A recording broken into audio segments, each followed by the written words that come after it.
Welcome to this episode of SDI Encounters, a podcast from SDI, the home of spiritual companionship.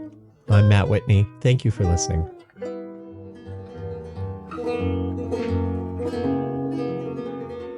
Learn more about our work and the work of spiritual companionship on our website, sdicompanions.org. So, Rev SeiFu, we're experiencing here in the United States a moment of public crisis. There have been several recent violent encounters involving federal enforcement and civilian loss of life in Minnesota. And what do you see as the primary role for spiritual directors and companions in terms of holding and tending to the emotional and spiritual suffering that we are experiencing in our communities? Yeah, so I think our role in general is to facilitate transformation, to facilitate maceration, fertilizing, right? So these horrible incidents, these insults to our sense of dignity, our sense of morality or ethics, are actually the pain and suffering that they're causing, obviously to the victims and their families and loved ones, but to everyone else who's witnessing these atrocities, is how to fertilize those terrible events into an opportunity for spiritual growth. And there is nothing that concentrates the mind, the spiritual mind, than alleviating suffering.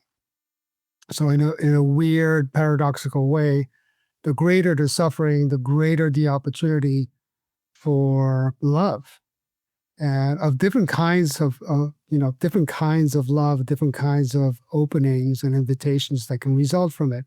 And unfortunately, they always go together, as we've discussed many times. You don't get breakthroughs without breakdowns. You don't get spiritual maturity, spiritual growth without some kind of dark night, some kind of terrible experience that underlies it and motivates us to move forward. This is the province of spiritual directors and companions.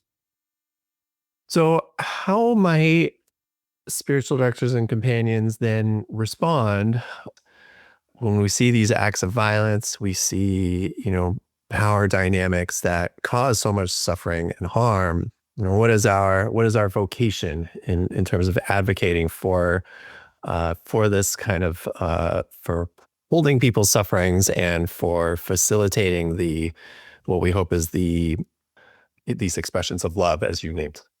Yeah, so I think our job is to rally our community, to bring people together. It's easier to process shared suffering with shared community, right? So a lot of people are experiencing terrible moral injury watching these developments and watching developments worldwide, other cases of fracture and division and breakdowns, and talking it out from a spiritual grounding allows us to come together, relieve the tremendous weight on our shoulders from this by seeing that it's a shared burden, a shared responsibility.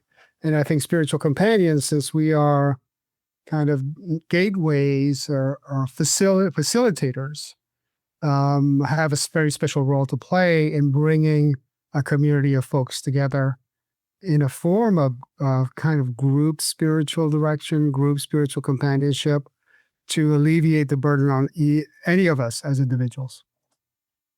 Yeah, related to that, I think spiritual directors, companions are well equipped for facilitating these kinds of spaces for others to talk things out and to share their pain. But what are some practices or inner dispositions, as it were, that you believe might help spiritual companions maintain their grounded presence and maintain their compassion when faced with all of this violence and injustice that they're seeing? Yeah, I think it's our daily practices, but with a very special kind of intensity, right? It is meditation, contemplation, prayer, reflection, Lectio Divina, any number of different contemplative roads that we may all practice on a daily basis, but that become particularly significant when our spiritual backs are up against the wall. And we feel lost and confused and dazed by the moral injury that's surrounding us. We have to dig deeper and deeper and deeper. And spiritual directors and spiritual companions are the people that you want if you find yourself in a position like that. People who have experience with that kind of terrain of going as deep as necessary to find some relief. And the deeper we go, it's not going to forestall the inevitable tears and heartbreak and sense of loss and injury, but it is going to help alleviate those the deeper we go. Yeah. I think for those spiritual companions in Minnesota, the call is there for them. What is happening right in front of them, right? There's action to be done. For the rest of us who see these communities grieving, protesting, calling for accountability, how can we as spiritual companions walk alongside that grief and call for a nurture healing and human flourishing? Yeah, so we stand in solidarity. I wish I had the time and maybe I do have some time to meet with as many of those people who are kind of spiritually floundering out there because of these events and don't know how to respond to them, don't feel very isolated, feel a loss of faith, loss of faith in human nature, if not in God, the universe, the beyond, the ground of all being. And so one option would be to actually engage directly with them. But the other option is to show solidarity.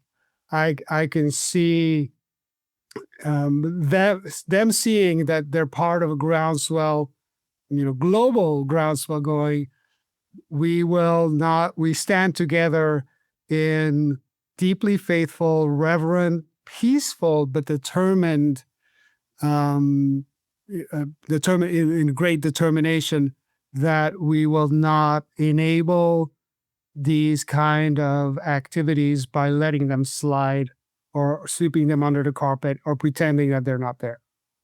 And I think it's important for anyone under those circumstances to feel like they're supported, even by people who they don't know and in nations and countries far, far away from where they live.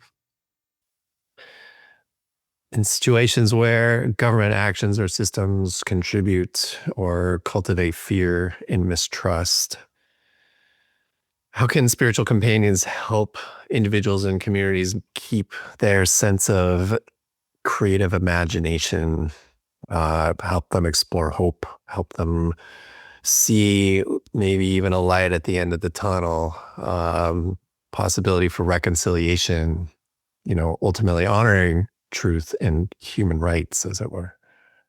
Yeah, we can always learn from our elders, our mentors, our wise guides from across time and history.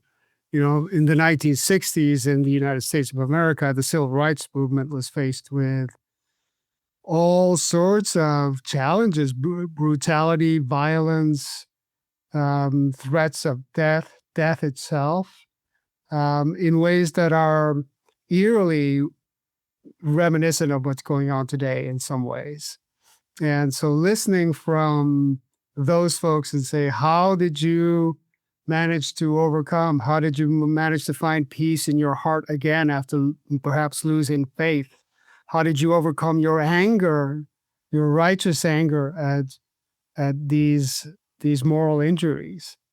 Can be extremely helpful. And we can go back further. How do we reach out to the teachings of Jesus or Buddha, for instance, to see how they responded to violence in their times and in their lives, actually? Both of them, for instance, and many, many other examples exist. And take comfort from that and say, well, if if they can do it, perhaps I can do it too. Yeah. So, as the executive director of SDI, do you have anything else or anything you would like to say to the SDI community? Yeah, I think it's particularly important that we stand with one another right now, that we support each other, that we remember that we are a community of faithful spiritual directors, spiritual companions, dedicated to our calling, dedicated to alleviating suffering, dedicated to other people, helping other people, and ourselves be able to get beyond, and not in a spiritual bypassing kind of way, but macerate, fertilize, and utilize the sufferings of the world to derive some spiritual benefit for all beings. And so I think standing together is very important for the community, and we intend to create more opportunities for that to happen for all of our members and all of those interested in spiritual direction and spiritual companionship as a healing modality, which it is.